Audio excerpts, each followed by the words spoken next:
তো আজকে সকালটা শুরু হলো জাস্ট একটা গোপাল শুনে সেবাটা তোমরা দেখতে থাকো আর যদি আশা করছি ভালো লাগবে।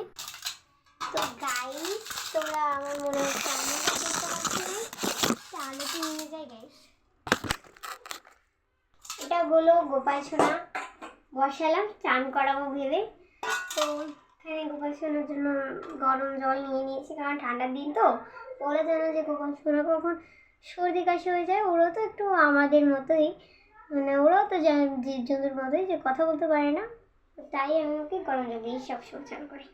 এখানে বসালাম, আমাদের এখানে বসানো একটু পরেই তোমাদের সঙ্গে ভিডিওটা শেয়ার করবো। চলে এসেছি। তো গাইস এখানে আমি 1 গ্লাস জল নিয়ে নিলাম। তো তারপর সেটার ভেতরে একটু শান্তির জল ঢেলে দেবো, অল্প একটু শান্তির জল ঢেলে নিয়ে নিলাম। তো এবার চন্দনের একটু জলটা থাকে না সেটাই। তো গাইস দেখতে থাকো, সঙ্গে থাকো আর লাইক এন্ড সাবস্ক্রাইব করো।